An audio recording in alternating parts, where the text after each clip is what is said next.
how to prepare financial statement, that is measuring business income, and we'll also discuss few of the issue relating to accounting cycle. Before we proceed, I received a few mail from Chennai, and students have requested me to send information related to financial accounting, the basic information which a non-accountant should know, and that I have sent already, that you will receive. Second point I have sent to you is basic information related to finance, and third is the assignment that you have to submit before 26th October. You can send this copy by email or hard copy. The copy may be sent to Jaydev, or it can be directly sent to me also, or a copy of the answer may be sent to me on my Yahoo mail address. The another point which was raised by the participant was that can information related to how the share valuation is done. So I will inform you that in the next session we will take basic example how from transaction recorded in documents in accounting. Practically we will see and observe an example till the financial statements are prepared, that is profit and loss account and balance sheet. And in the fourth session we will also take help of accounting and financial information in measuring not only the value of the share but different ratio that financial accounting information is actually used by the managers. So I have slightly revised the schedule, and I will try to cover the basic aspect on a practical ground, how the accounting informations are processed, reported, and then how it will be used for the managerial decision. There is a question from Akansha, sir, in the first PPT of first session. Could you expand the question? Case is recorded under liability and balance sheet. Is it right? The answer is no. Case is always, the asset, and I think it cannot be shown on the liability side. Case is an asset. Then there may be some misinterpretation. I don't think that in any PPT case will be recorded as liability. So when case is received, for each transaction there will be double effect.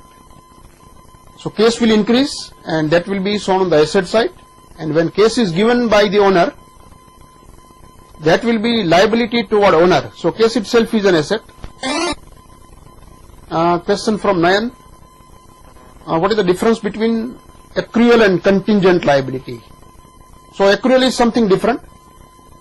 Accrual is the way or the timing when accounts take into consideration recording a transaction.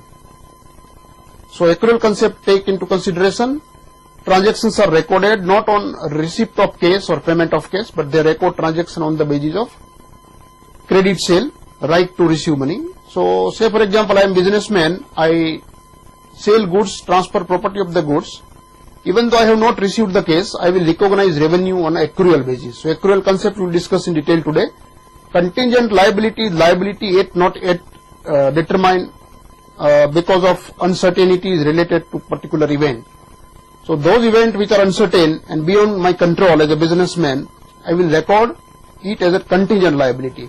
So contingent liability may or may not happen. Say for example there is a court case against a business, and if by normal assessment business feel that the court case may be against us, in that case that is a contingent liability. Then we will quantify it, what shall be the amount that we may need to pay if the particular case go against us. So contingent liability is liability which is depending upon some future uncertain event, and this event is beyond our control.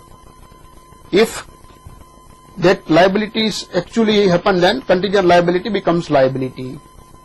Today there is a test, and the question will be related to what we have studied in the first and second session.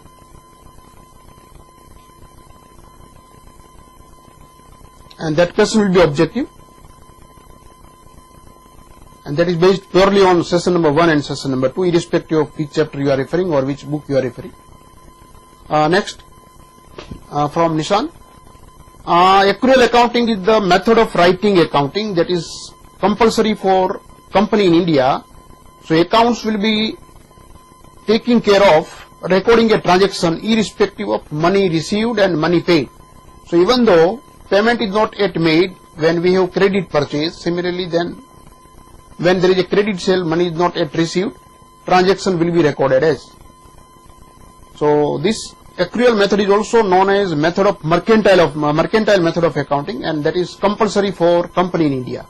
So if you are not a company, then you have an option either to write accounting on cash method or accrual method.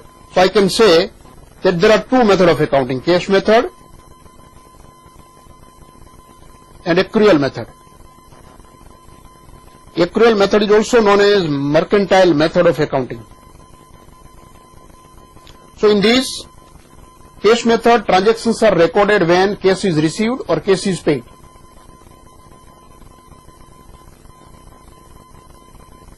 Here, irrespective of whether cash is received or not, transactions are recorded when there is a right to receive.